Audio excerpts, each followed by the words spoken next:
A história começa em uma grandiosa cidade que aparenta ter sido completamente devastada.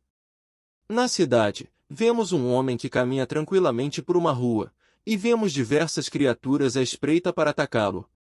Enquanto dá mais alguns passos, ele inclina sua cabeça para trás e xinga alguém, dizendo que ele só está piorando as coisas ao ficar fugindo. Surpreso, ele olha para algumas feras reunidas próximas a um corpo. Confirmado ser quem ele procurava, ele diz que chegou tarde, pois já haviam tirado sua vida. Ao se aproximar das criaturas, ele diz que isso é legal. Ao ouvir nosso protagonista falando, as feras se viram em sua direção, e o sistema mostra que os monstros possuem números ao invés de nomes, o que faz nosso protagonista suspirar, pois não tem o que fazer em relação a esses nomes horríveis. As criaturas numeradas começam a emitir um rugido alto. Então vemos elas saltarem a uma velocidade impressionante até nosso protagonista. Frente a essas criaturas que estavam presentes para atacá-lo, vemos ele sacar sua espada enquanto ativa suas habilidades de adição e multiplicação. Com um rápido olhar e um golpe de sua espada, ele corta todas as criaturas com um único ataque, fazendo todas perderem a cabeça. A cena corta para um gigantesco muro com estacas à sua volta, e então vemos alguém bater nos portões. Ao abrir os portões, vemos algumas pessoas e um jogador do modo difícil chamado G1, que dá as boas-vindas a nosso protagonista. Dentro das muralhas, ele diz que quase morreu de tédio com isso e pergunta se não tinha outra pessoa para ir em seu lugar. G1 então diz que ele é o único que consegue fazer isso e pergunta onde está o fugitivo. Com uma cara apática, nosso protagonista diz que ele está morto e os monstros já o devoraram, o que surpreende G1, pois o jogador fugitivo era do modo difícil e foi morto em tão pouco tempo. Respondendo às dúvidas de G1, nosso protagonista diz que o fugitivo se deparou com várias criaturas de rank A, o que parece ter surpreendido ainda mais a G1, pois jogadores do modo difícil são fortes, mas os monstros de rank A estão no mesmo patamar de força. Com uma cara de medo, G1 pergunta onde os monstros estavam, pois eles precisavam ser eliminados. Com uma resposta afirmativa, nosso protagonista diz que já os matou, o que é respondido positivamente por G1. Tomando a frente, nosso protagonista chama G1, e diz que está com fome, e pergunta se ele não quer ir à lanchonete. Estranhamente, G1 pergunta a nosso protagonista se ele é mesmo um jogador do modo fácil, e então é mostrado o nome de nosso protagonista, Kang Tai-san. Nosso protagonista pergunta a G1 se ele comeu algo ruim, pois havia várias pessoas que fizeram o labirinto com ele, e essas pessoas poderiam confirmar isso. G1 diz que nosso protagonista é o único jogador do modo fácil que ainda está vivo e que os outros que aparecem não duram nem mesmo um dia. G1 pergunta como um jogador do modo fácil consegue sobreviver ali, já que até jogadores do modo normal têm dificuldades, e por isso ele achava Kang Tai-san muito estranho. G1 diz que é um jogador do modo difícil e diz que nem se compara a Kang Tai-san. Com um olhar sério, nosso protagonista olha e então segue seu caminho, dizendo que eles são mais fracos porque concluíram a torre por acaso. Em uma barraca que todos usam de lanchonete, vemos Kang Tai-san reclamar, pois novamente havia apenas batata doce para comer. Ele diz que já está cansado de comer milho e batata. G1 come e diz que não tem problema, pois as batatas são o melhor custo-benefício, já que são fáceis de cultivar. Confuso, G1 pergunta a nosso protagonista se ele não possui uma habilidade para plantar, o que é respondido por Kang Tai-san que no modo fácil existe comida por todo lado, então ele não achou necessário aprender esse tipo de coisa. Do lado de fora, vemos um conflito entre dois jogadores, onde um tenta acalmar o outro. Dentro da tenda, nosso protagonista diz que mais um jogador que concluiu o labirinto apareceu. Ele explica que esse recém-chegado provavelmente será preso e depois de seu ataque de fúria, explicarão as coisas para ele lentamente. G1 percebe que o recém-chegado é um jogador do modo difícil e pede a Kang que tente pará-lo. Do lado de fora, vemos alguém chamar por nosso protagonista, pois lá fora está um verdadeiro caos, o que o enfurece, pois ele só queria comer sua batata em paz. O recém-chegado está enfurecido e diz para que parem de mentir, pois aquilo não era terra, e tudo deveria ter acabado quando ele retornou. Ainda em choque, ele pergunta se aquilo não era uma pegadinha da TV e que se fosse, deveriam parar. Saindo do refeitório, nosso protagonista pergunta por alguém chamada Lee Tae-yon, e um figurante diz que ela foi em uma missão de reconhecimento. Um velho resolve se aproximar do recém-chegado para dizer que aquela era a Terra e que ele deveria se acalmar. Sem paciência, o recém-chegado dá um soco no velho e diz para parar com a palhaçada. Kang, vendo aquilo, diz que ele está passando dos limites, e Jeon, aparentemente feliz, diz a ele para se divertir. Nosso protagonista, já sabendo das intenções de Jeon, fala que para o bem dele, é melhor que sua batata esteja inteira quando ele voltar. Falando com o recém-chegado, ele diz que aquela é, infelizmente, a Terra, e que a humanidade está à beira da extinção. O figurante irritado diz para ele parar com a palhaçada. Irritado, o figurante diz que com a quantidade de jogadores, a Terra não estaria nessa situação. Com uma expressão séria, nosso protagonista fica em silêncio, enquanto pensa que aqui vamos nós de novo. Então, é explicado que a maioria dos jogadores que saem do labirinto ficam malucos por não conseguirem aceitar a realidade atual. Com um suspiro, ele pensa que só tem um jeito de resolver isso. Nosso protagonista diz que teria que descer a porrada nele para que ele aceitasse a realidade e então pergunta seu nome. O futuro derrotado se apresenta como Lee Chan. Ao ouvir o nome de nosso protagonista, ele diz o conhecer, pois ele era o cara falador da comunidade de jogadores, mas não passa de um jogador do modo fácil. Rindo, Lee Chan diz que é engraçado que um jogador do modo fácil desafie, ele que é do modo difícil, e diz que a diferença de poderes é comparada como o céu e a terra. Impaciente, nosso protagonista manda ele calar a boca e vir para cima de uma vez. Enfurecido, o figurante diz para ele não se arrepender, pois não se importa se matá-lo no primeiro golpe. Com sua espada em mão, vemos ele ativar aumento de ataque, foco e poder de fogo, o que dá a ele uma espada de ferro com aspecto de fogo, o que deixa todos próximos impressionados. Em um salto, ele rapidamente desaparece, e então ele vem a toda velocidade com um golpe de fogo na direção de nosso protagonista. Com a colisão, uma enorme explosão é formada, e vemos a anulação do primeiro ataque ser ativada, fazendo o dano infligido se tornar zero. Com uma expressão calma, Kang olha para ele e pergunta se isso era tudo, enquanto segura a lâmina com os dedos.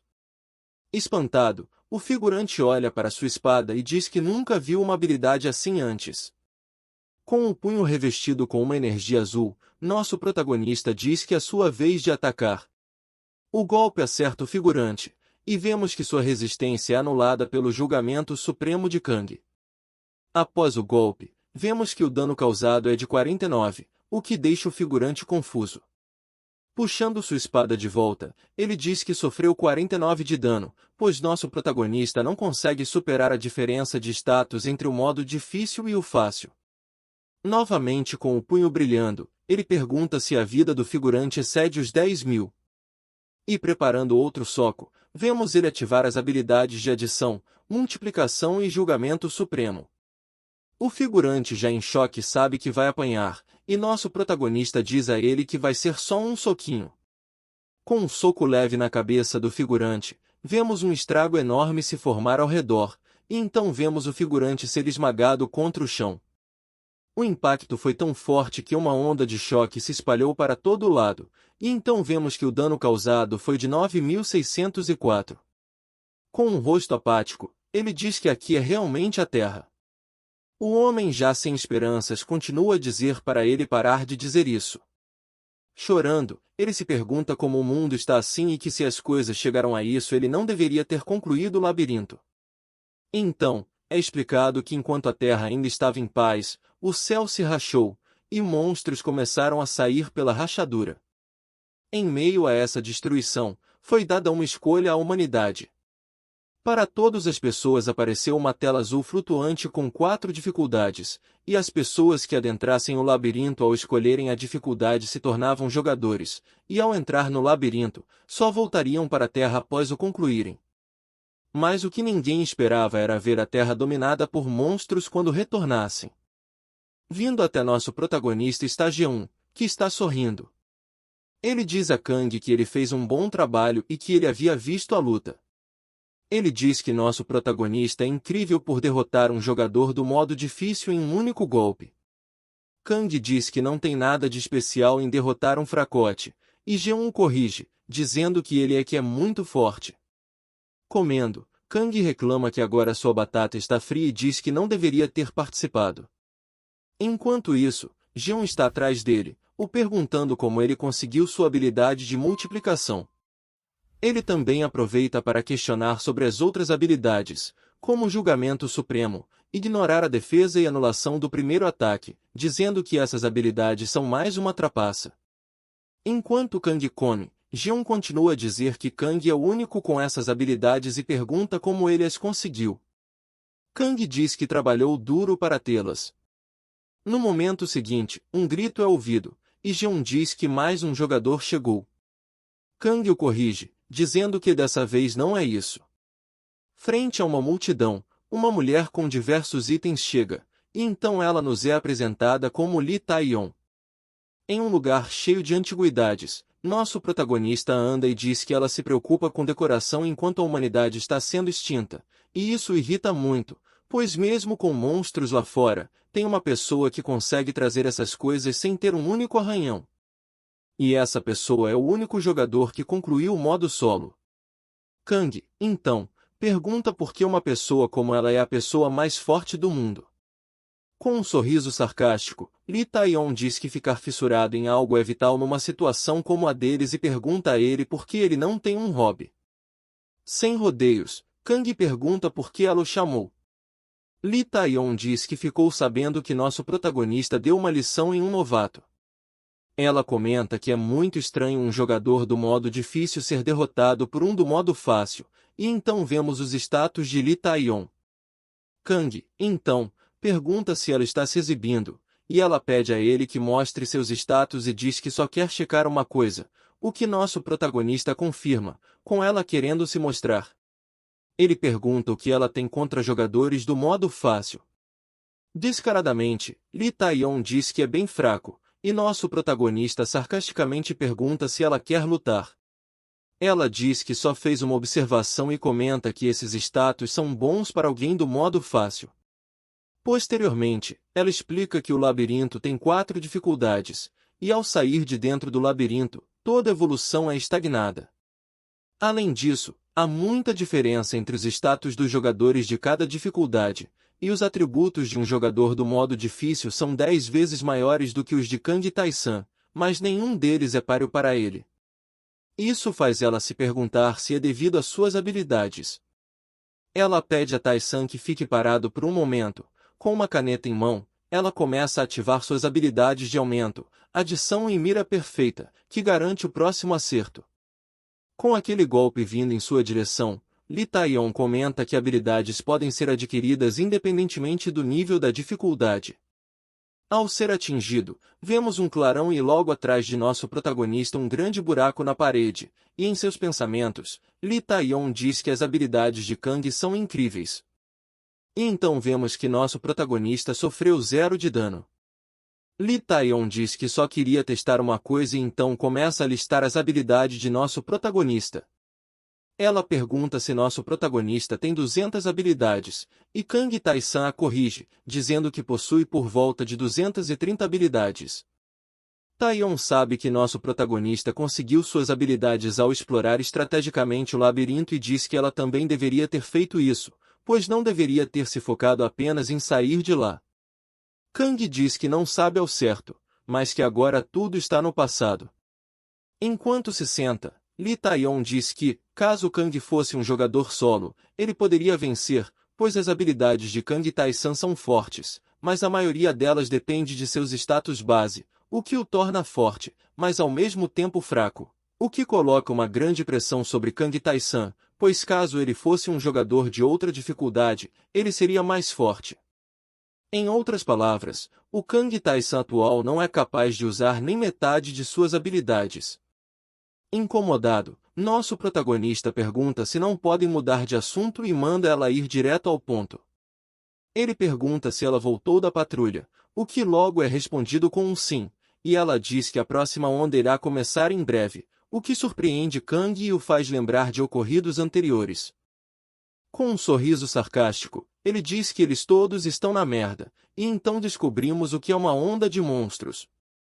Numa onda, vários monstros atacam em massa, e sempre que isso acontece, diversas pessoas morrem.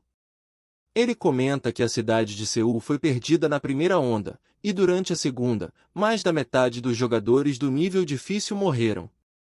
A única coisa que eles conseguiram salvar foi uma pequena cidade na terceira onda, e isso faz pensar no que virá nesta quarta onda. Ele pergunta a Lee Taeyeon quantos monstros eles enfrentarão, e ela diz que serão 2 monstros Rank S, vários de Rank A e algumas centenas de Rank B, e, por fim, um apóstolo. Kang Tai-san pensa que os monstros de Rank S são difíceis até para Lee Taeyeon, e não existem tantos jogadores capazes de matar um monstro de Rank A, sem falar do apóstolo que está acima de monstros de Rank S. Ele se pergunta se a derrota é inevitável. Lee Taeyeon diz que eles pelo menos têm que tentar e diz a Tai-san que ele cuidará dos 2 Rank S. Nosso protagonista pergunta se ela quer que ele morra, e Lee diz que ela vai lutar contra o apóstolo e que ele é o único que consegue lutar contra monstros de Rank A além dela. Ele a chama de chata enquanto se retira, e ela pergunta se ele contará aos outros, e nosso protagonista diz que eles também têm o direito de saber e se preparar para uma possível morte. Ele pergunta se ela quer que eles morram sem saber. Lee diz que essa opção talvez fosse mais sensata, e nosso protagonista responde com um simples não sei, quem sabe. Após a saída de nosso protagonista, vemos Lee Taeyeon dizer que Tai-san é forte e que, se for ele pode levá-los à vitória, mas mudando de humor, ela diz, enquanto segura uma pedra roxa, que ela é meio estranha. Após a notícia, vemos que Jeon diz que já esperava que esse dia chegaria, mas a sensação disso é uma merda. Tai-san pergunta a ele como ele está com isso, e Jeon diz que já aceitou e que, se considerar tudo até agora, eles fizeram o impossível. Ele diz que viver esse tanto já é considerado uma bênção. Nosso protagonista gentilmente diz que isso não é uma bênção e que ele vai morrer. Vendo o recém-chegado, Jeon diz que sente pena dele, pois ele mal chegou e já vai morrer. Ele diz que o cara deve ter passado por muita coisa para sair do labirinto e logo quando saiu recebe a notícia de que vai morrer, um verdadeiro azarado. Jeon pergunta como Tai-san está, e enquanto isso uma distorção é formada no céu. Com uma expressão séria em seu rosto, nosso protagonista permanece calado. Jeon diz que ele deve ser quem está com mais raiva, pois se os outros jogadores fizessem metade do que ele fez, talvez a humanidade não estivesse para ser extinta. Sarcasticamente Tai-san diz que está bravo e que isso está matando por dentro, e pergunta a Jeon se essa resposta o satisfaz. Frente a eles uma enorme fenda começa a se formar no espaço, e vemos diversas criaturas saírem dela. E então vemos um exército de bestas furiosas correndo em direção a eles. Surpreso, Jeon pergunta a Kang Tai-san quais monstros ele vai enfrentar, e nosso protagonista responde que será contra os 2 Rank S. Então Jeon, em tom de sarcasmo, diz que o verá no pós-vida e diz que ele talvez vá para lá primeiro. Então pede que nosso protagonista espere por ele, o que Kang confirma com um sim. Com a ativação do grande salto, vemos nosso protagonista desaparecer enquanto deixa um grande facho de luz roxa para trás. Atingindo uma grande altura, ele ativa a habilidade de vigilância completa. Olhando para o mapa do sistema, ele vê vários pontos vermelhos e azuis. Em meio a esses pontos, ele avista seu alvo, 2 grandes pontos vermelhos. Ao aterrissar no chão, o sistema o avisa que ele viu seres horríveis com os próprios olhos. Com sangue no olho, ele pergunta aos monstros se estão felizes em vê-lo. Frente às 2 gigantes criaturas, o sistema diz que instabilidade mental, medo, confusão e morte instantânea estão sendo verificadas. Com um gesto de sua mão, o sistema diz que as verificações foram concluídas e que nosso protagonista suportou usando a vontade de ferro que faz seu estado mental nunca ser afetado, e então vemos o sistema dizer que o corpo obstinado foi desenvolvido. Com um olhar sério, nosso protagonista parece preparado para enfrentar as 2 gigantes criaturas à sua frente. Preparando-se para a batalha, ele espera que nenhuma dessas criaturas seja do tipo defensivo. Em seguida, ele ativa a vigilância completa. Porém, para seu azar, o cogumelo gigante era um tipo de defesa com incríveis 148.551.233 pontos de vida. No momento seguinte, vemos a criatura se enterrar no chão, gerando uma onda de choque que se espalha ao redor.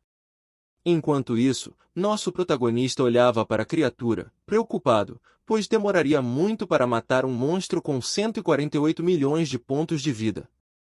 O outro monstro, que se assemelhava a um polvo, era do tipo ataque e possuía 1,2 milhões de pontos de vida, o que parece aceitável para um tipo de ataque.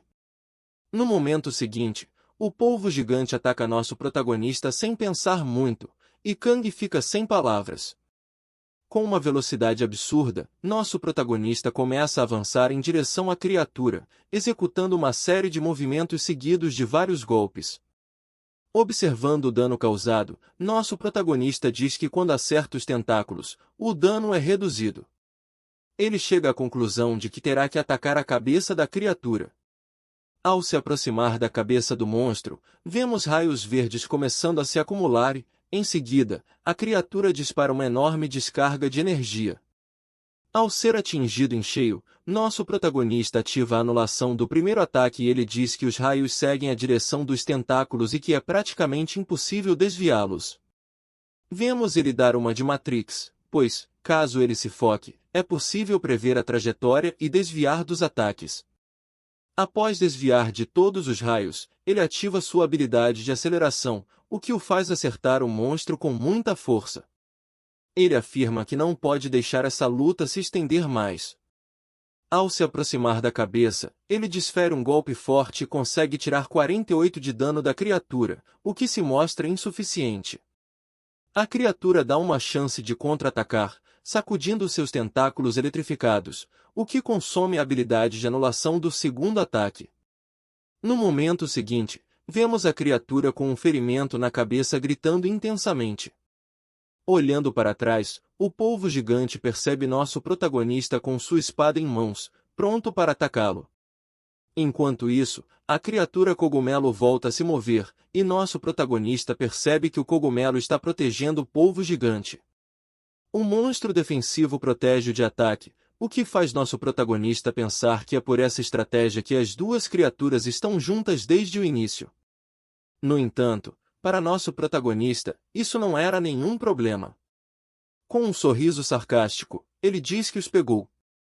Ele cai sobre a criatura cogumelo, e vemos um grande campo de força surgir devido à habilidade de batalha.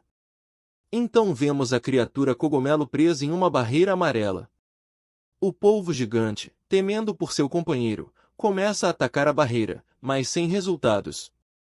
Nosso protagonista está de frente para a criatura e vemos que, devido à sua habilidade, somente o monstro cogumelo pode atacá-lo pelo próximo minuto. Com sua espada em mão, ele diz que, se Taion estivesse lá, seria mais fácil, já que seus atributos são incrivelmente altos por ser do modo solo. Após essas palavras, vemos ele ativar suas habilidades de multiplicação, que eleva o ataque ao quadrado, e julgamento supremo, para ignorar a defesa do inimigo.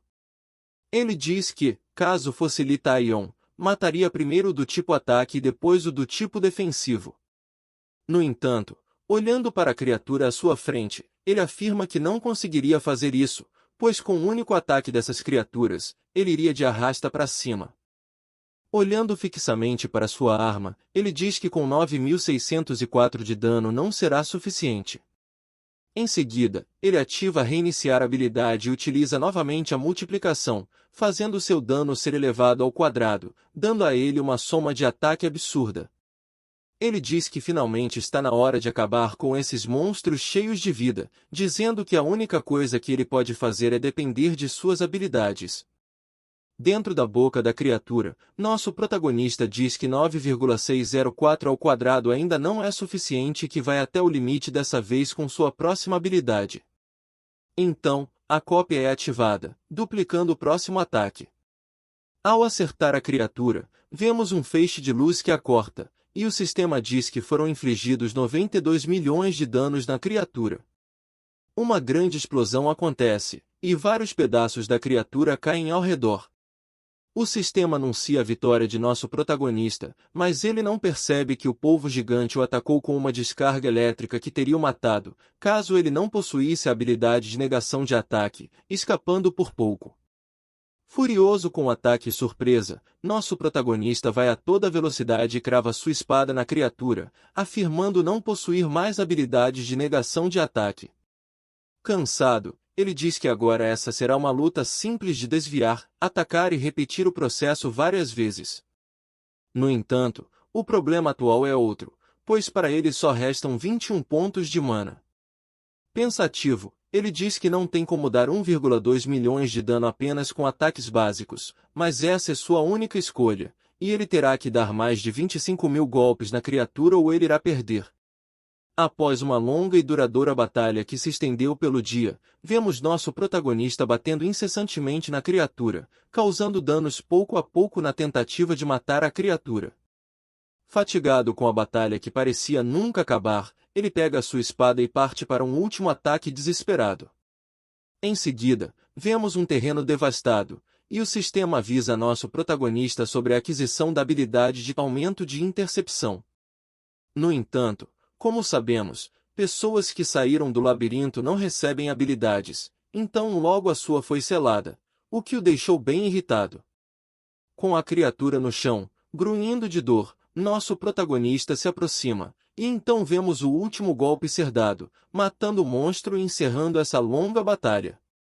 Com seus olhos e mente cansados da batalha, ele segura sua arma e dá um verdadeiro grito de vitória. Vemos que os deuses de todas as dimensões se impressionaram com os feitos de nosso herói. Voltando ao normal, nosso protagonista se pergunta quanto tempo demorou e culpa seus baixos status por isso. Debilitado, ele praticamente arrasta seu corpo ferido e ensanguentado de volta para a base. Ao olhar no minimapa, percebe que na base há apenas um grande ponto vermelho. Ao se aproximar, vemos que diversos prédios estão demolidos, e seus camaradas sobreviventes já não se encontravam mais com vida. Com mais alguns passos em meio a esse triste cenário, enquanto xinga todos eles por se vangloriarem de serem os últimos jogadores, mas no final apenas ele, que era um jogador do modo fácil, sobreviveu. Com um ar de tristeza, ele se pergunta por que ele voltou com a vitória e eles foram derrotados. Enquanto vagueia pela base, nosso protagonista se depara com o corpo de G1. Ao olhar para o rosto sem vida de seu amigo, ele diz que G1 cumpriu sua promessa de ir para o pós-vida. Nosso protagonista está desacreditando da realidade à sua frente. Com o choque da morte de seu amigo, ele tem flashbacks de memórias de G1 enquanto ainda vivo. Com um rosto apático e triste, ele já não tinha muitas palavras. Sentando em meio a todo aquele caos, ele percebe o corpo da jogadora mais forte, Li Taiyon, que mesmo com seu poder não conseguiu se manter viva. A pessoa mais forte do mundo e também a única que completou o modo solo. Pelo chão, vemos uma gosma estranha se arrastar e, em seguida, começa a se juntar e tomar forma na frente de nosso protagonista e da falecida Li Taiyon. Daquele aglomerado de gosma preta surgiu algo estranho, semelhante a um olho, e então ele toma sua forma final, o responsável pela morte de Li Taiyon, o apóstolo. Presunçoso, o apóstolo diz que nosso protagonista em breve morrerá. Furioso, nosso protagonista diz para que ele calhe a boca.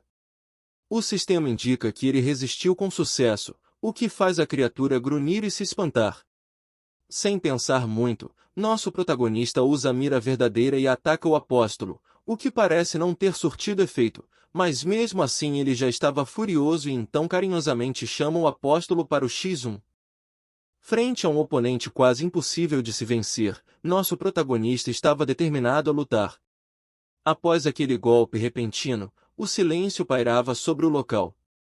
Na cena seguinte, vemos o apóstolo e nosso protagonista se encarando e, posteriormente, vemos o protagonista render os dentes enquanto o sangue do apóstolo cai no chão. Furioso com o ocorrido, vemos o apóstolo usar seu braço em forma de ferrão para perfurar o peito de nosso protagonista. Com o seu sangue jorrando, nosso protagonista já aguardava o seu fim. No momento seguinte, ele é brutalmente arremessado, o que o mata, ativando a sua habilidade de bravura, que o permite ficar vivo por mais um minuto. Bravejando, ele diz para que o deixem morrer de uma vez, pois ele já nem consegue mais sentir suas pernas, pois parece que sua coluna foi atingida junto de seu coração. Olhando para o apóstolo que se aproximava de Li Taion, nosso protagonista dizia que essa habilidade só atrasaria sua morte e não o ajudaria em nada. Desesperançoso, ele dizia que em um minuto seria seu fim sob uma poça de seu próprio sangue. Enquanto nosso protagonista se culpava por não ter escolhido outro modo, vemos um olhar que aparece através de uma rachadura no espaço, e então vemos uma mão começar a atravessar a rachadura espacial. Enquanto isso, nosso protagonista continuava a se culpar por não ter escolhido nem mesmo o modo normal.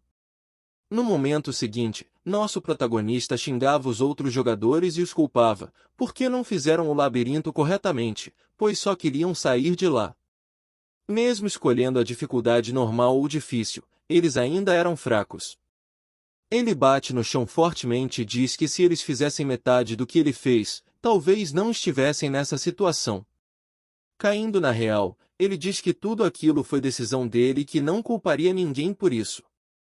Quando está prestes a dizer que a humanidade chegou ao fim, um brilho é visto pelo canto de seus olhos. A pedra roxa que estava nas mãos de Li Taion é notada por nosso protagonista, e ele parecia não saber o que era. Tentando se aproximar, ele diz que, no fim, Li Taion estava tentando proteger alguma coisa. Arrastando-se desajeitadamente até o corpo de Li Taion, ele acaba chamando a atenção do apóstolo e então nosso protagonista o manda ficar paradinho. Ele ativa a habilidade de última chance, tornando o ambiente em uma tela preta.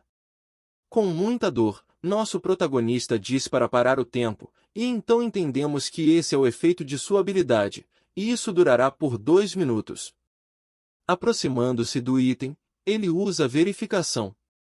O item em questão é um bizuar de Ouroboros, um item que contém o poder do ciclo de toda a vida, fazendo o usuário poder voltar no tempo uma vez. Com o item na mão, ele está confuso se é mesmo possível voltar no tempo e se pergunta por que Li Taion o tinha. A rachadura no céu então se expande o suficiente e um lagarto enorme cai sobre ele. Com um ar de zombaria, nosso protagonista diz ao monstro que o verá numa próxima vez, e então a pedra roxa se ativa, emitindo um intenso brilho. Na cena seguinte, nos deparamos com um flashback de nosso protagonista ainda criança, onde vozes o xingam e o chamam de pedaço de merda. Nosso protagonista olha para si mesmo enquanto as vozes o perguntam por que ele nasceu. Em seguida, Kang Tai-san se lembra de sua triste infância, onde seus pais frequentemente o usavam para aliviar o estresse. Após ser surrado várias vezes, ele começou a acreditar que aqueles insultos eram todos reais. Devido a essa desconfiança, ele escolheu o modo fácil. Mas agora, tendo passado por tudo isso, ele sabe que tem talento. A cena corta, e estamos agora em um quarto muito bagunçado onde nosso protagonista acaba de abrir os olhos. Após abrir os olhos, ele sua frio, pois está desacreditando que isso realmente deu certo. Ao olhar em volta, ele vê a bagunça enorme e percebe que está em sua casa. Olhando em seu telefone, ele confirma que é mesmo real, pois havia voltado no tempo.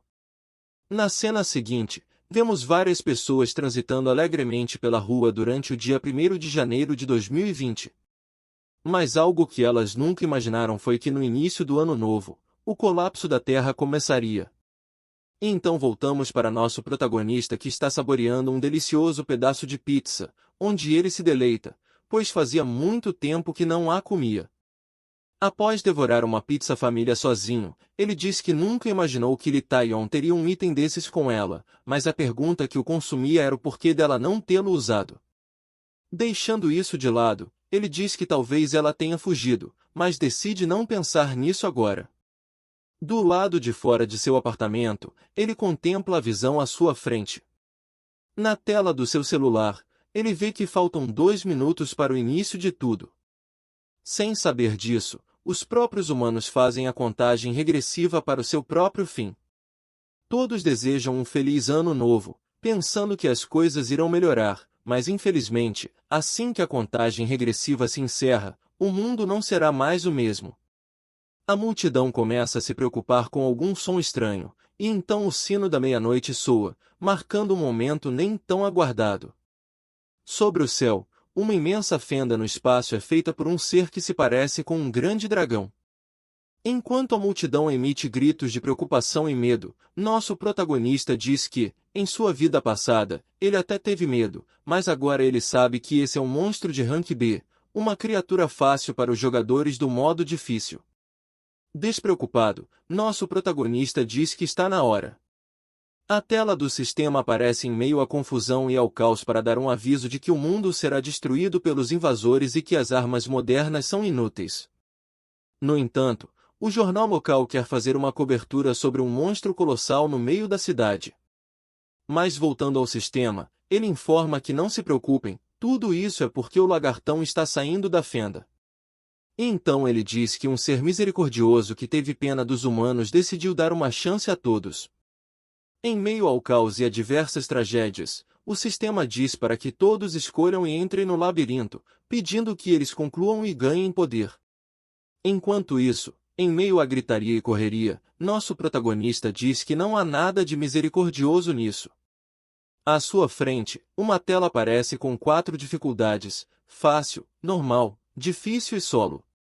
Friamente, nosso protagonista diz que eles só querem algo para se entreter. Vemos o protagonista fazer sua seleção de dificuldade, e em meio ao clarão, o ele do passado e do futuro dizem que está para começar. Mudando um pouco de cenário, somos apresentados as dificuldades do jogo e suas características peculiares. O modo fácil é um local abençoado com abundância de alimentos e áreas de descanso em cada labirinto, onde mesmo os mais comuns e frágeis podem sobreviver. No modo normal, a comida é mais escassa e definitivamente há menos áreas de descanso em comparação com o modo fácil, mas, embora seja difícil sobreviver, ainda será possível se esforçar e não se desesperar. Chegando no modo difícil, as coisas se tornam um pouco mais tensas, a dificuldade testa os limites dos jogadores, e as áreas de descanso e alimento estão severamente em falta. Os monstros encontrados estão em um outro nível de determinação, dispostos a morrer e levar os jogadores consigo. Em um ambiente como esse, a menos que encontre um local seguro, você terá um final horrível. E então chegamos ao modo solo. Como o nome sugere, nesse modo os jogadores não podem se encontrar com ninguém que veio de seu mundo, e as únicas coisas que se podem ver aqui são seres de outros mundos e personagens não jogáveis. Nessa dificuldade, sua sorte, talentos e desejos serão testados, e você provavelmente não irá sobreviver. Mas mesmo com o aviso do sistema, nosso protagonista insiste em ir para o modo difícil. E mais uma vez, o sistema tenta avisá-lo que, caso ele preze por sua vida, não deve escolher esse modo de dificuldade. Enquanto uma estranha rachadura nos céus parece se fechar, nosso protagonista afirma que alguém está além daquilo e pede que espere por ele. Em seguida, o sistema avisa que o modo solo foi selecionado e deseja sorte a nosso protagonista, que caminha em direção a uma luz brilhante. Após adentrar a luz, nosso protagonista se encontra em um local novo que se parece com uma cidade antiga. Enquanto olha em volta, nosso protagonista afirma que esse sentimento é nostálgico. Após alguns passos, ele diz que depois de um longo tempo, voltou àquele local novamente. Enquanto anda pelo local, nosso protagonista utiliza a tela do sistema e percebe uma mensagem de outro jogador. Ele o elogia por ser perspicaz, e explica que usando a tela da comunidade é possível conversar com pessoas de outras dificuldades. No entanto, nosso protagonista fecha a comunicação, pois não acha que será útil no momento. Enquanto vai a um local, ele diz que precisa conferir algo primeiro e se lembra de uma conversa com Lee Tae-on sobre como eram os NPC do modo difícil. Os NPC do modo fácil só usavam falas repetitivas. Lee responde de forma hesitante que os NPC do modo solo são como pessoas reais, indo e vindo livremente, e demonstram o mesmo nível de inteligência que pessoas reais. Após essas breves memórias, vemos um homem tirando um cochilo tranquilamente próximo a uma entrada obscura. Em seus pensamentos, nosso protagonista se questiona se alguém tão forte como esse cara é realmente apenas um porteiro, pois o homem à sua frente exercia uma presença mais forte que Lee Tae-yong. Em seguida, conhecemos o porteiro que atende pelo nome de Brookman. Ele parabeniza nosso protagonista e diz que ele é o porteiro que protege o local e também será seu guia. Nosso protagonista está confuso com o nome do porteiro. Em seguida, Brookman diz que ele é aquele que falhou em se tornar um porteiro, fazendo uma brincadeira. Mudando o assunto, Brookman diz que nosso protagonista já ouviu falar de que seu mundo está sendo invadido por criaturas, e por isso, o magnânimo resolveu dar uma chance ao seu povo de reagir. Ele expressa sua opinião de que essa misericórdia é desnecessária e que a aniquilação seria algo mais fácil. Na mente de nosso protagonista, ele diz que o porteiro fala como se ele já tivesse passado por isso e confirma que as informações de Lee Tae-yong eram reais. Pois os NPCs do modo solo são, na verdade, seres viventes que vieram de mundos destruídos. Com o silêncio e a falta de respostas vindas de nosso protagonista, o porteiro se pergunta por que ele está tão calmo, considerando que veio de um mundo pacífico e deveria estar em pânico. Olhando para nosso protagonista, ele pergunta o porquê de ele estar tão calmo e que seu plano era primeiro bater e, em seguida, explicar as coisas, mas por algum motivo, nosso protagonista não demonstra nenhuma reação. Voltando às informações, ele diz que a porta ao seu lado leva ao labirinto, também conhecido como a Torre. Brookman ressalta que não se importa com como nosso protagonista o chama, e nesse labirinto há 100 andares, e a cada 10 andares, há uma grande mudança entre eles, ficando mais difícil à medida que se avança. Ele alerta que, enquanto estiver no labirinto, nosso protagonista terá que se virar para obter comida e água, e terá que conseguir as informações por conta própria. Com uma pergunta afirmativa, nosso protagonista pergunta se é só isso. O porteiro sonolento responde com outra pergunta, perguntando se nosso protagonista quer informações sobre o primeiro andar ou algo do tipo. O porteiro diz que lá dentro há um cara que vende itens e manda nosso protagonista perguntar a ele. Ouvindo essas palavras, nosso protagonista finalmente entende o descontentamento de Lee Tae-yong com o porteiro em sua vida passada. O porteiro começa a fazer um gesto no ar com os dedos, e em seguida, uma pequena fenda azul se abre na frente dele. O porteiro diz a nosso protagonista que ensinará o básico pelo menos, removendo alguns equipamentos dessa fenda. Ele puxa uma lança em grande estilo de um inventário, faz um gesto de ataque em direção a nosso protagonista, mas, aparentemente, era apenas um teste ou uma brincadeira de Brookman.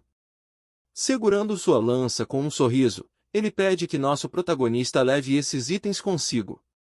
Nosso protagonista adquire uma armadura de couro desgastada, que dá 1 ponto de defesa, e uma espada enferrujada, que dá 1 ponto de ataque. Nosso protagonista aparenta estar insatisfeito com os itens, e Brookman pergunta se ele não gostou, o que é logo respondido com um não.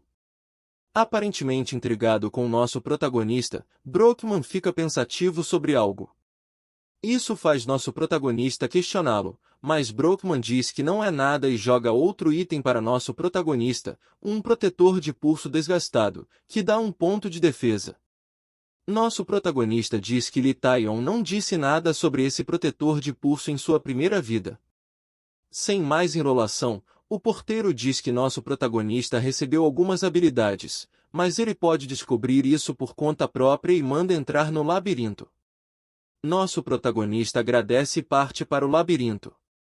Enquanto está saindo, o porteiro lhe deseja boa sorte, e ainda do lado de fora, vemos o porteiro se perguntar por que nosso protagonista está sorrindo, como se estivesse ansioso para entrar no labirinto. Brookman diz que, durante sua vida como porteiro, ele viu muitos desafiantes chamados de gênios, mas mesmo assim, nenhum conseguiu terminar o labirinto. Ele afirma que esse cara que acabou de aparecer é diferente dos outros, e não se trata de talentos ou habilidades, mas sim de algo mais fundamental, o poder de sobreviver. Ele senta-se no chão e diz que seria bom se ele sobrevivesse. Após esse breve encontro com Brookman, Kang segue seu caminho para dentro do labirinto, olhando para uma janela do sistema. A história do labirinto é contada, e ele é descrito como um local onde criaturas terríveis sempre estão à espreita, e seres viventes encontram a morte. Tudo no local existe para oprimir, mas, caso atravesse esse inferno escuro, glória eterna o aguarda. Vemos nosso protagonista sair do corredor, onde uma luz forte reflete em seu rosto, e o sistema anuncia a entrada no primeiro andar, um local onde os seres estão em conflito e os poderes não são muito fortes, marcando o início de uma nova jornada, que empolga nosso protagonista. Adentrando o primeiro andar, nosso protagonista é avisado dos segredos e áreas ocultas. Caso sejam descobertas, podem proporcionar prêmios extras ao concluir o andar. A missão desse andar é matar o boss, e como recompensa, uma poção aleatória de aumento de status será dada, enquanto a recompensa secreta permanece secreta. Mais uma vez, voltamos às memórias de nosso protagonista. Vemos ele em uma tenda, tendo uma conversa com Li Taion. Ela pergunta se havia algum comerciante no modo fácil, e nosso protagonista responde que sim. Li Taion logo pergunta como eles eram, e Kang diz que eles eram simples mercadores, que você só compra os itens, e ele logo em seguida cai fora. Li Taion então diz que no modo difícil eles não são assim, dizendo que eles vendem diversos itens. Ela vai tirando sua luva e ressalta que havia ainda mais itens incríveis, só que eram muito caros, e ela não possuía ouro suficiente para comprar. Ela diz a nosso protagonista que, caso ele conseguisse comprar todos os itens da loja, ele seria mais forte que ela. Voltando ao labirinto, nosso protagonista diz que não prestou atenção nisso porque não ligava muito. Mas a situação agora é outra. Ao abrir a porta e se deparar com a visão de um homem velho e baixinho fumando seu cachimbo, vemos que nosso protagonista desperta o interesse do velho anão, que questiona se ele já estava ali. Em sequência, o sistema avisa que o rei perdido foi encontrado, e ao ver essa notificação, nosso protagonista se manteve calado por um tempo, mas logo disse um olá, o que fez o anão dizer que ele até que parece inteligente. O anão então pergunta o nome de nosso protagonista, e ele se apresenta brevemente, perguntando se o anão é um mercador. Sarcasticamente, o anão pergunta, e se eu for? Nosso protagonista, atento, olha ao seu redor e logo em seguida fala que não tem nada na loja. O anão velho olha para ele, chamando-o de mimado, e diz que caso quisesse mostrar todos os seus itens, esse andar inteiro ainda não seria suficiente. Grosseiramente, ele diz que não tem intenção alguma de mostrar seus itens a ele. Nosso protagonista então estranha um vendedor que não vende nada e questiona o propósito dele estar ali, o que enfurece o anão. O anão pergunta a nosso protagonista se ele acha que está ali por escolha dele, pois seu reino foi perdido em meio a toda essa insanidade, e agora ele está ali sofrendo por nada. Depois de se acalmar, o anão diz não ter interesse nenhum de mostrar seus itens para um garoto mimado que não sabe de nada, e nosso protagonista simplesmente diz que entende. Ouvindo isso, o anão dá uma chance a nosso protagonista e diz que, caso ele mostre do que é capaz, a história seria diferente. Ele manda nosso protagonista descer por um túnel estranho e diz para ir e voltar vivo, e ele lhe mostrará os itens. Nosso protagonista pergunta se é só isso, enquanto pensa que a condição para comprar itens e sobreviver. O velho anão olha para nosso protagonista após ouvir essa pergunta estranha e logo em seguida diz que nosso protagonista é um cara bem esquisito. Antes de sair, nosso protagonista pergunta se é necessário completar todo o labirinto para que ele mostre os itens, e o anão diz que não precisa, o que nosso protagonista só confirma e parte para o labirinto. Enquanto ele saía, o anão observava e dizia que normalmente as pessoas só ficam assustadas e tremendo de medo, e se pergunta de onde nosso protagonista tira tanta confiança. É como se ele não sentisse medo ou coisas do tipo. Após a partida de Kang, o anão se pergunta como alguém assim pode existir e logo diz que não tem importância, já que ele não irá voltar. Enquanto anda pelos corredores do labirinto com uma face inexpressiva, ele diz que o layout é o mesmo do modo fácil, e com poucas olhadas, ele poderia afirmar que não há diferenças. No entanto, logo isso se mostra não sendo totalmente verdade, pois em um canto escuro, barulhos de uma criatura eram ouvidos, e do canto escuro apareceu um rato gigante. Confuso com a aparição de tal criatura, vemos o rato se aproximar rapidamente de nosso protagonista. Enquanto nosso protagonista diz que esse normalmente era o boss do quinto andar do modo fácil, ele ataca a criatura. Nosso protagonista diz que, mesmo o rato gigante tendo uma baixa defesa, já dava para sentir a dificuldade do modo solo, pois uma criatura dessas é somente um monstro aleatório.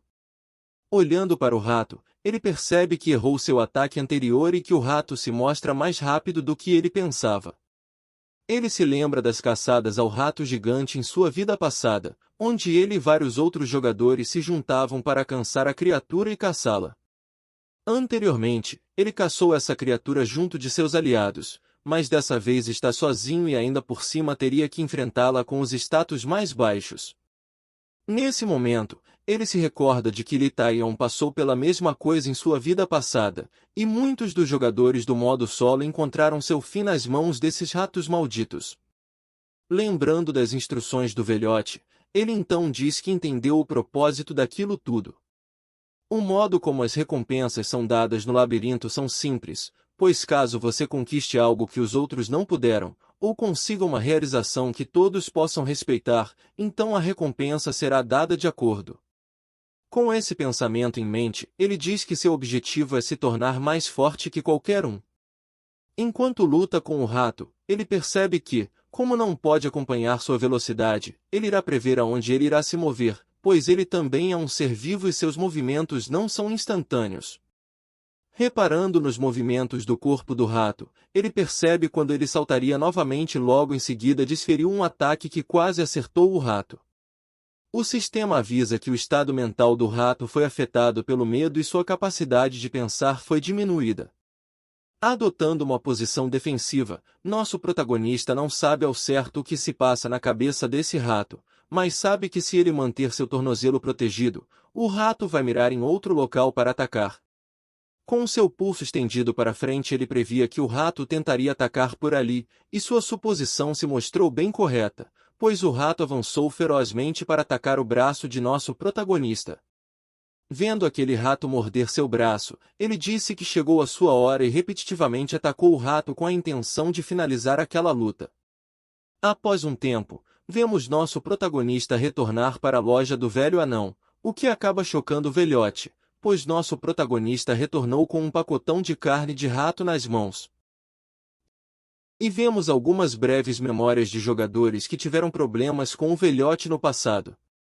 O velho sempre tentava ter a última palavra, sendo um verdadeiro arrogante. Com o Litaion não foi diferente, pois o velho também agiu com rudeza, o que fez Litaion o odiar a ponto de querer o matar, mas mesmo com esse pensamento, ela sabia que apanharia feio. Voltando para o tempo atual, o velhote está tão surpreso por nosso protagonista ter voltado que até deixa seu cachimbo cair. Nosso protagonista, frio como sempre, coloca o saco de carne na mesa e pergunta ao velho se queria que ele tivesse morrido, deixando o velho anão sem jeito. Mudando de assunto, nosso protagonista pergunta se além de comprar, ele também poderia vender seus itens. E pergunta quanto ele conseguiria pela carne. Ainda surpreso, o velho não acredita que nosso protagonista matou o bicho em vez de fugir, e nosso protagonista, já sem paciência, diz que simplesmente o matou. O velho incrédulo coça sua longa barba enquanto avalia o item, e no fim das contas é mesmo real e ainda por cima de alta qualidade, o que significa que foi coletado perfeitamente com muita precisão, e isso tudo foi feito por um novato que acabou de entrar no labirinto. O velho teimoso então diz que o protagonista alcançou seus requisitos e resolve abrir a loja para ele, onde nosso protagonista prontamente já vai gastar seu pouco dinheiro. Nosso protagonista procura por um escudo de torre e pergunta se o velho tem um. O velho pergunta se é um daqueles escudos grandões, o que é confirmado por nosso protagonista, sendo sua preferência um que pode ser segurado com as duas mãos. Isso desperta a curiosidade do vendedor, que pergunta por que um escudo desses. Com a cara mais lavada do mundo, nosso protagonista diz que vai simplesmente esmagar os ratos com ele. O velho, satisfeito com a resposta de nosso protagonista, diz em voz alta: porta douradas e uma luz dourada toma conta de todo o ambiente ao redor, iluminando toda a sala. Surpreso, nosso protagonista olhava para aquele brilho dourado sem entender o que estava acontecendo, e de repente um escudo azul aparece nas mãos do comerciante, e o velho pergunta o que ele acha desse escudo. O escudo azul tinha um status considerável, com 1 de ataque e 5 de defesa, o que para nosso protagonista era mais do que o suficiente, pois um item desse só apareceria no 7º andar do modo fácil. Então, o velho vira para ele e diz que custa 500 moedas de ouro, mas nosso protagonista possui apenas 243. Faltando mais que o dobro para o escudo, ele começa a se retirar para a masmorra e pensa que uns 7 ratos devem ser suficientes para conseguir o resto do dinheiro. Antes que ele saia, o velho o chama de volta, e ele surpreendentemente diz para não se preocupar com essas coisas e dá o escudo para nosso protagonista, com o sistema confirmando sua aquisição do escudo de torre robusto.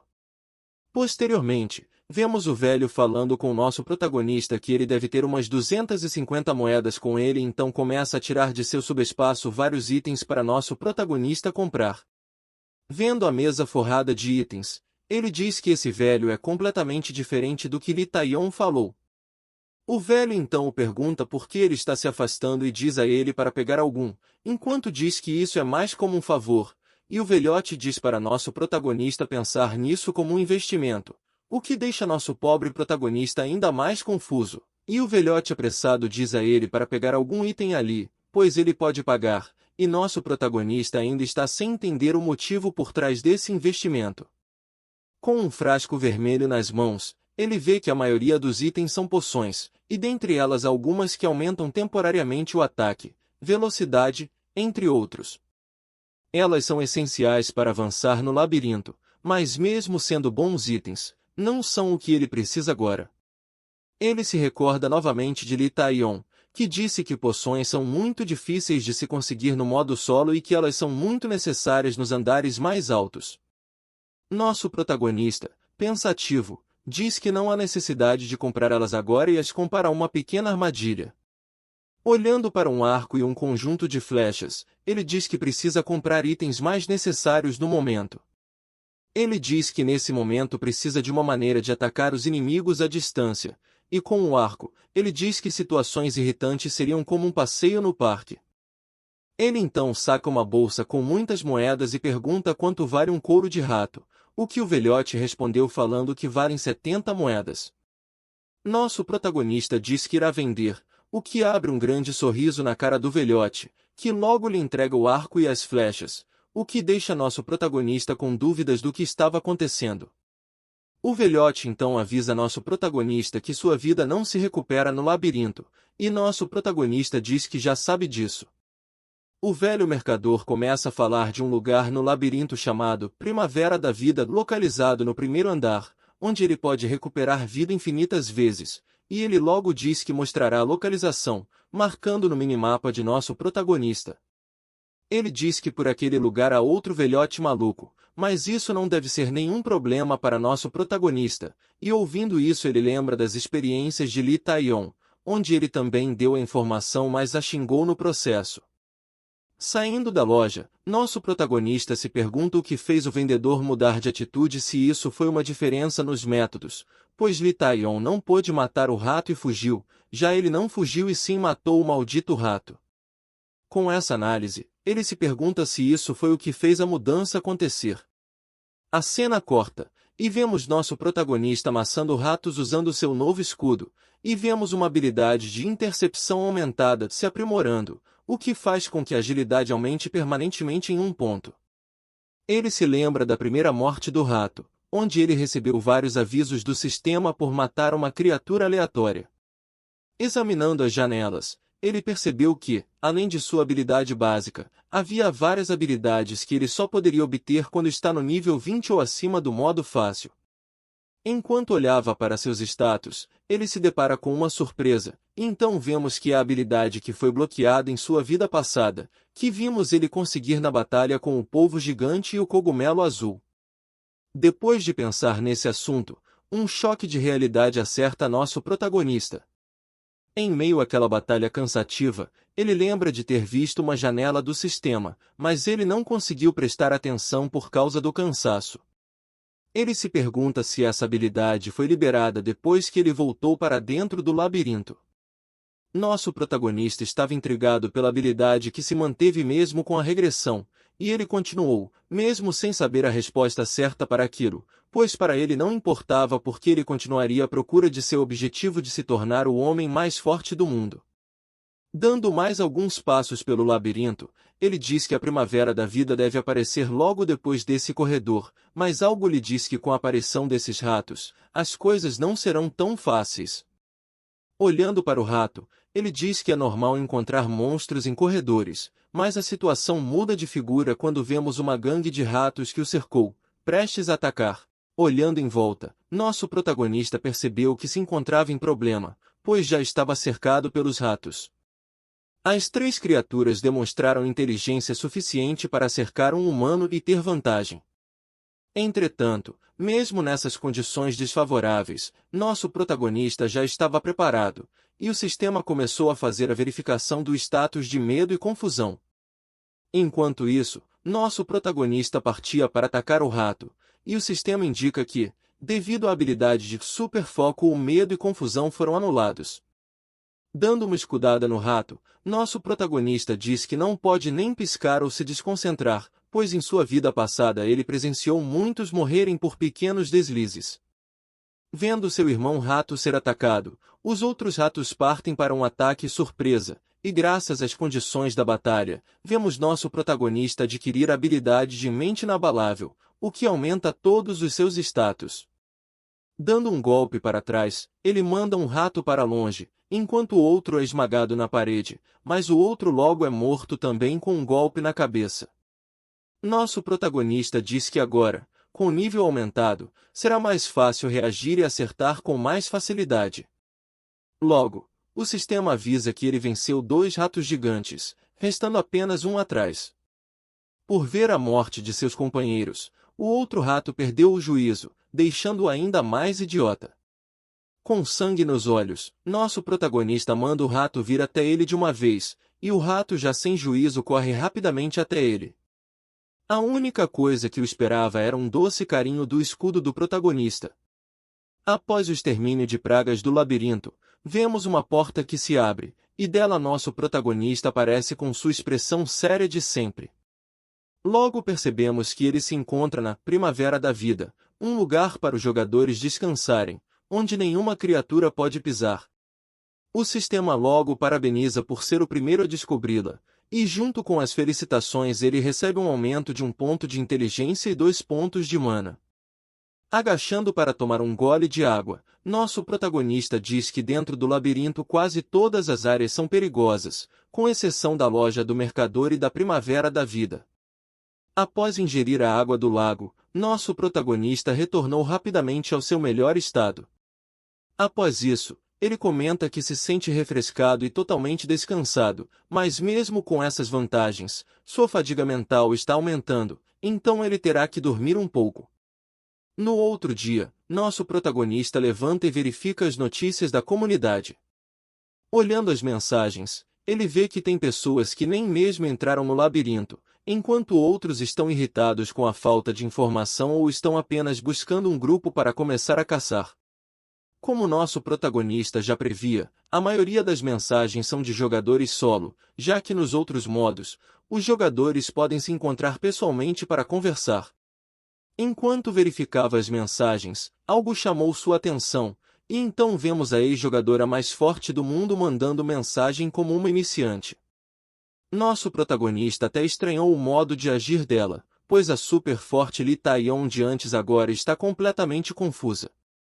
Ele se recorda de ter visto antes a janela de status e percebe que ela talvez tenha sido apenas uma gatinha assustada desde sempre.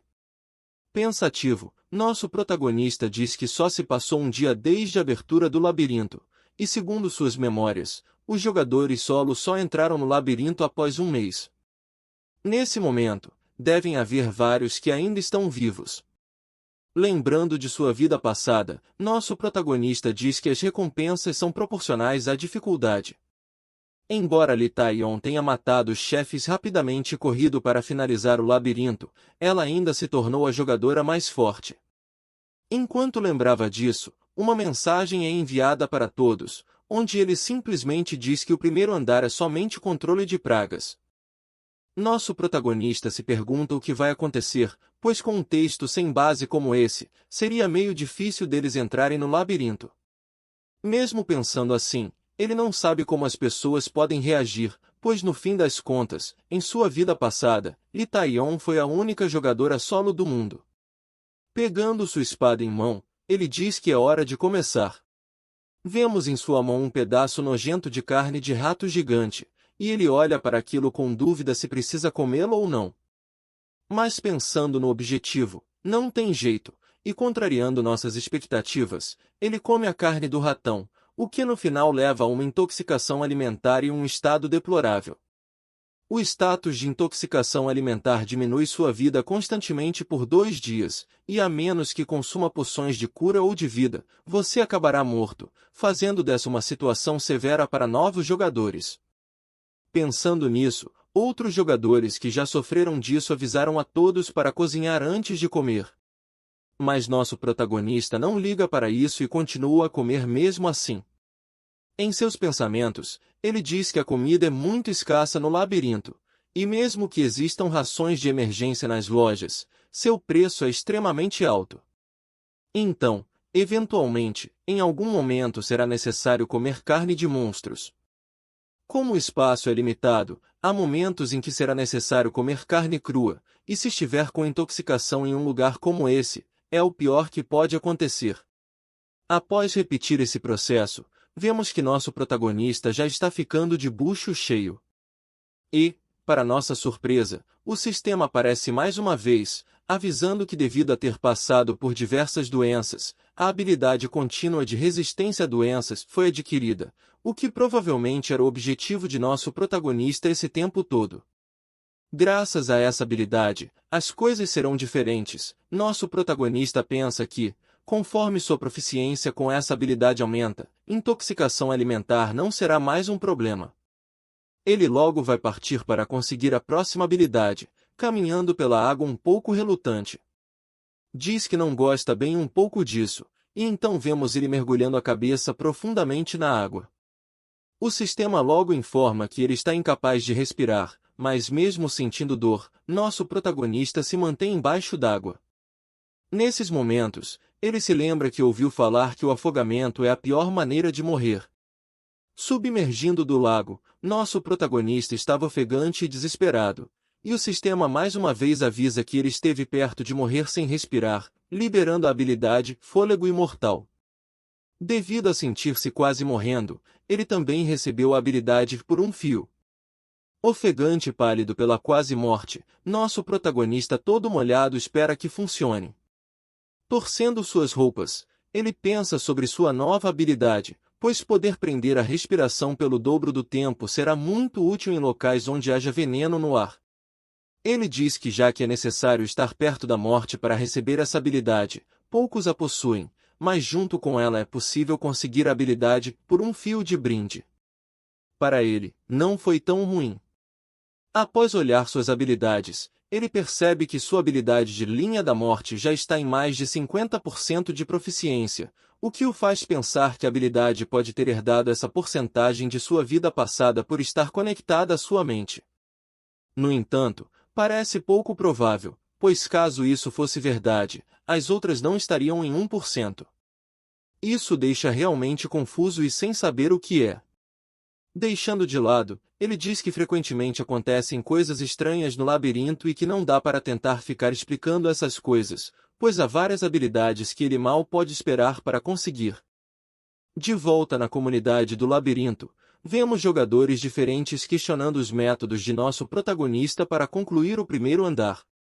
Nosso protagonista então tenta convencer o jogador com um Yo de que os riscos trazem resultado equivalente.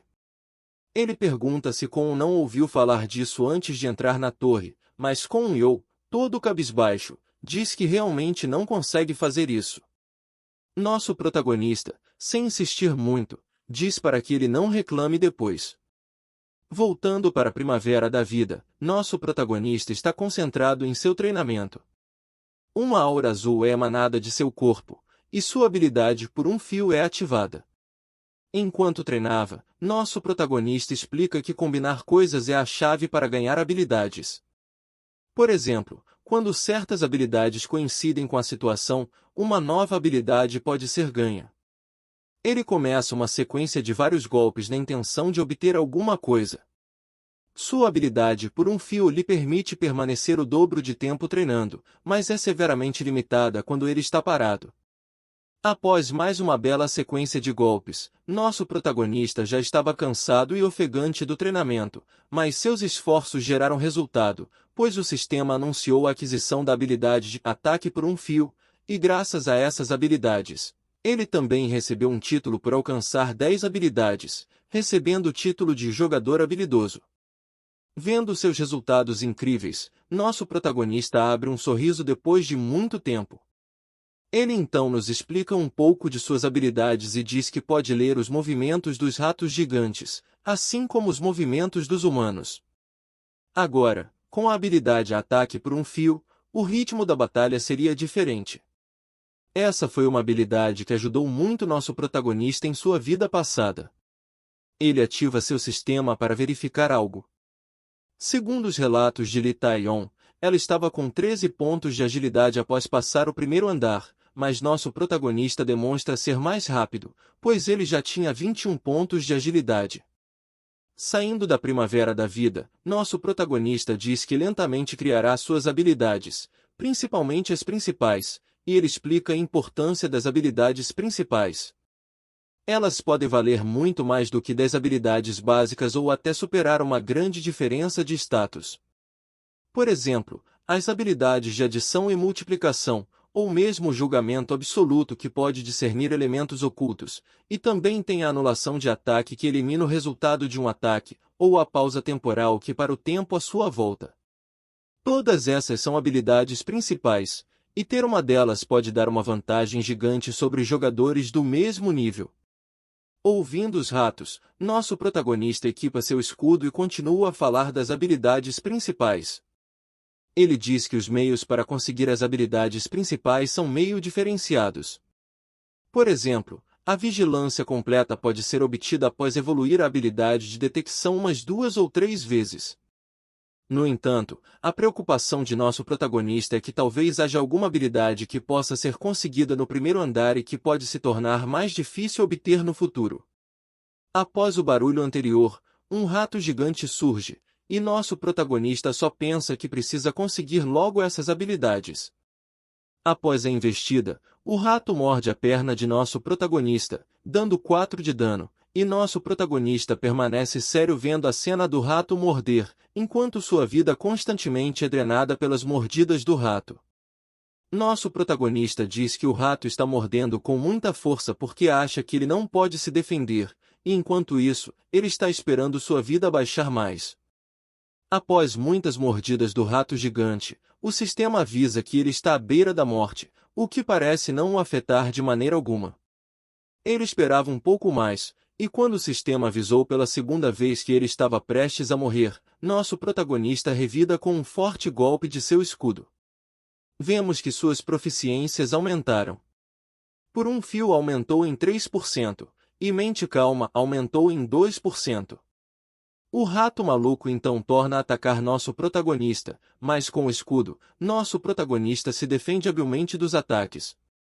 Por defender um ataque perfeitamente, ele recebe uma nova habilidade, uma habilidade ativa especial chamada de bloqueio, uma boa habilidade que anula ataques com um dano menor que uma certa quantia. Ele afirma que essa não é a que ele procurava. O rato persiste e continua a tentar bater em nosso protagonista, mas novamente ele é defendido.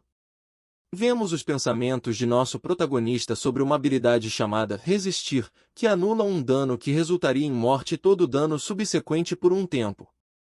Em sua vida passada, ninguém havia conseguido essa habilidade além dele. Vemos uma lembrança onde Lee Tae-yong e Jeon estão curiosos sobre como nosso protagonista conseguiu essa incrível habilidade, e se perguntavam por que nosso protagonista era o único que a possuía. Então, recebemos uma breve explicação de como as habilidades podem ser obtidas no labirinto. Dentre os métodos, você pode recebê-la de alguém, ou caso você conquiste algo que os outros não puderam, você é recompensado com uma habilidade equivalente. O último método é reproduzir um efeito similar à habilidade. Ele faz um pequeno comparativo com a habilidade por um fio, que foi obtida ao prender a respiração. Brandindo sua espada com essa habilidade, ele ganhou o ataque por um fio. No entanto, se ele quiser aprender resistir, a habilidade que anula por completo o dano de um ataque que poderia matá-lo, é simples, pois ele precisa bloquear diversos ataques que o matariam. Após defender mais um ataque, o sistema diz que, por ele bloquear diversos ataques que levariam à sua morte, a habilidade de ativação condicional resistir foi adquirida, e com um sorriso satisfatório em seu rosto, ele dá um golpe final no rato. Triunfante sobre o cadáver do rato, ele diz que essa é uma habilidade que pode salvar sua vida e que é uma grande burrice não ir atrás dela por medo. Voltamos às lembranças de nosso protagonista, onde as reações de choque de Li Taion e Jeon são mostradas, e logo em seguida, eles chamam nosso protagonista de coleto estranho. Enquanto lembra disso, nosso protagonista diz que pessoas que ouvissem isso agiriam assim, mas no labirinto, quem não arrisca não petisca. De volta na primavera da vida, nosso protagonista se agacha para beber água novamente e curar suas feridas. Após um momento, ele está analisando seus ganhos da sua jornada, e ele percebe que graças à última saída, ele aumentou bastante suas proficiências. Ele para ver se tem mais alguma habilidade que ele devesse aprender. Enquanto ele pensa se havia algo em suas mais de 200 habilidades que ele devesse aprender, um som é ouvido próximo a ele, e somos apresentados a um novo personagem bem excêntrico. O sistema diz que nosso protagonista encontrou a pessoa procurando Deus, e temendo o pior, nosso protagonista puxa seu escudo do inventário, o que é reconhecido positivamente pelo velho religioso. Nosso protagonista pensa rapidamente que ele não deve ser um monstro, pois eles não podem entrar na primavera da vida, então esse velho é um NPC. O velho pergunta a nosso protagonista se ele é um aventureiro, mas nosso protagonista parece não prestar atenção, pois os relatos de sua vida passada dizem que os NPCs do modo solo são psicopatas. Confuso, nosso protagonista pergunta o que seria um aventureiro, e o velho religioso responde que são aqueles que conquistam o labirinto. Nosso protagonista confirma a suposição do velho, e em meio a isso, ele lembra que em sua vida passada, Li Taion comentou sobre um velho cavaleiro que procurava por um deus. Logo uma cara de preocupação aparece em nosso protagonista, pois ele precisa lembrar o que ela havia dito depois, e que ele precisa se lembrar o quanto antes. No entanto, parece que já era tarde demais, pois o cavaleiro velhote já estava com um golpe prestes a acertar a cara de nosso protagonista. O velho então manda que nosso protagonista tente bloquear seu golpe, mas devido à velocidade assustadora do velhote, nosso protagonista está muito em choque para revidar, e ele só pode observar um grande punho vindo em sua direção a toda velocidade. Com o punho vindo em sua direção e as palavras sem sentido do velho, nosso protagonista tinha certeza de que não conseguiria desviar daquilo, pois a diferença de força era muito grande. Como já imaginávamos, ele levou um belo soco na cara que o fez voar para longe, deixando apenas um rastro roxo para trás. O velho olhava para nosso protagonista completamente surpreso, pois ele achava o feito de nosso protagonista incrível. Olhando para nosso protagonista todo arrebentado, ele diz que pensou que daria pelo menos 100.000 de dano, mas nosso protagonista recebeu apenas 30.000, graças à ativação da habilidade Ataque Não Letal. Todo arrebentado no chão, nosso protagonista estava intrigado com esse velho que tinha acabado de destruir uma parede do labirinto com apenas um soco. Ele compara o velho ao porteiro e diz que nesse modo solo está cheio de monstros como eles. O velho sem vergonha diz ter ficado impressionado com nosso protagonista, pois ele havia bloqueado o ataque em uma fração de segundos e até mesmo largou o escudo para diminuir o dano. Nosso protagonista então fala que não podia só ficar parado e levar um soco, o que o velho ri e confirma. O velhote estende a mão e diz que não planejava matar nosso protagonista, pois ele usou o ataque não letal, e ele afirma que mesmo se tivesse usado o ataque letal, isso não seria um problema para nosso protagonista, e nosso protagonista se surpreende pelo velhote ter percebido isso. O velho então ativa o discurso no jutsu e diz que ver nosso protagonista lutar com unhas e dentes pela vida enquanto está por um fio o deixou impressionado, pois suas habilidades são impressionantes, e também nunca havia pensado que seu ataque seria refletido com seus atributos atuais. Ouvindo aquilo, nosso protagonista disse que sabia que os NPCs tinham consciência própria, mas esse velho poderia até mesmo entender de habilidade, e isso nem mesmo Lee Taeyon sabia em sua vida passada. O velho então continuou a falar, dizendo que se preocupava que nosso protagonista fosse um fracote, mas sua impressão estava errada, dizendo que nosso protagonista passou. E então ele pergunta o nome de nosso protagonista, o que logo lhe é respondido. O velho então chama nosso protagonista pelo nome e diz que esse é um encontro feliz. Ele se apresenta como aquele que procura por Deus, e seu nome é Enzal. No momento seguinte, vemos um flash de memória de Lee Taeyon em sua primeira vida. Ela estava na primavera da vida reclamando sobre os malditos ratos, e enquanto isso, alguém se aproximava por trás dela. Após ouvir o farfalhar da grama, ela se virou, mas já era tarde demais, pois o punho já estava bem na sua frente, mas subitamente parou antes de atingi-la diretamente. Enzal simplesmente disse que ela era uma fraca covarde, e antes que Lee Taeyon pudesse se recuperar do choque, ele se foi, e futuramente ela falou a nosso protagonista que o homem velho só lhe deu um olhar de desprezo e logo após saiu. Mas a realidade atual se provava bem diferente do esperado. Nosso protagonista então não se conteve e pergunta por que ele atacava os outros e se isso era apenas para zombar dos fracos. Enzal então coçou a barba enquanto dizia que não se tratava disso. Ele é um paladino, e por que ele, um paladino, iria oprimir os fracos? E diz em seguida que aquilo foi para avaliar os visitantes, o que deixa nosso protagonista ainda mais confuso. O paladino então diz que faz isso para ver se eles têm o que é necessário para sobreviver aqui e se eles merecem seu reconhecimento, pois não há uma pessoa mais irritante do que as que não se conhecem, e positivamente, ele vira para nosso protagonista para dizer que ele passou com facilidade. E nosso protagonista só confirma, enquanto pensa que esse velho paladino avalia as pessoas de acordo com o senso de valor, então ele não tem por que ser um inimigo. Nosso protagonista pergunta para confirmar o nome de Enzal, e o velho logo confirma, dizendo que seu glorioso pai o deu esse nome. Nosso protagonista então começa a falar com ele sobre o Deus que ele está procurando e qual Deus seria esse. E então descobrimos que dentro do labirinto existem vários deuses. Eles são muitos e constantemente estão testando os jogadores e dando a eles recompensas.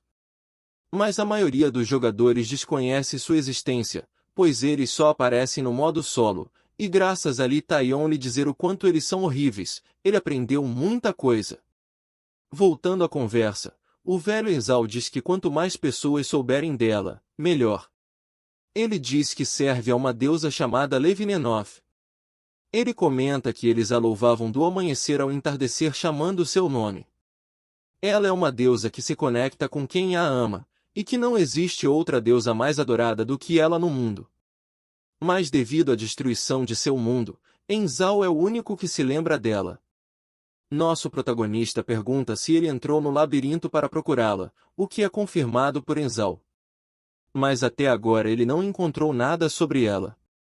Nosso protagonista diz que, graças a Lee Taeyon, ele sabe onde essa deusa se encontra. Só que mesmo sabendo disso, há um problema, pois em sua vida passada quando Lee Taeyon a encontrou, ela havia sido brutalmente morta. Mesmo conhecendo Lee Taeyon, nosso protagonista sabia o que ela tinha passado, e se mesmo ela, que passou por incontáveis dificuldades, disse algo assim, ele se pergunta se deveria falar ao velhote sobre isso. Então, chega a vez do velho fazer perguntas, o que é confirmado pelo nosso protagonista, e a pergunta era simples, pois Enzal queria saber se nosso protagonista tinha pressa para sair do labirinto. Ele diz que não está com pressa, pois o objetivo de nosso protagonista é se tornar mais forte explorando e obtendo todas as recompensas. Então, Enzal pergunta a nosso protagonista se ele quer aprender a habilidade de Levinenoth dele, E nosso protagonista nem pensa duas vezes antes de aceitar, o que choca o velho completamente, pois nosso protagonista nem sequer hesitou, pois ele achou que levaria alguns minutos para receber uma resposta. E nosso protagonista disse que não tinha motivos para recusar. Em sua mente, nosso protagonista pensava que não havia motivos para recusar uma habilidade de um NPC que possui um poder tão forte. Nosso protagonista já pergunta o que isso vai custar, pois não existe almoço grátis, mas o velho diz para considerar isso como um pedido de desculpas, pois mesmo que isso fosse um teste, ele ainda usou da violência com uma pessoa que ele sequer conhecia, e que isso era um ataque que ele se arrependeria profundamente como paladino. Nosso protagonista sarcasticamente diz que seria mais fácil o velho não tê-lo atacado, mas o velho refuta, dizendo que isso se trata de outra coisa. E batendo no peito, o velho diz que está oferecendo suas desculpas, pois nosso protagonista é merecedor, e caso não fosse assim, ele só teria cuspido nele e ido embora.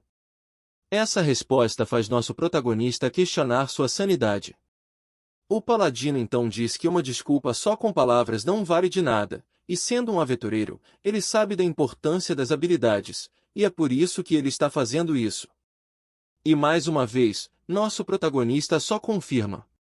Em sua mente, nosso protagonista diz que é mais fácil aprender a habilidade de um ataque não letal do que colocar sua vida em risco para isso, e o velho diz estar aliviado, pois ele quase desonrou os deuses com suas ações.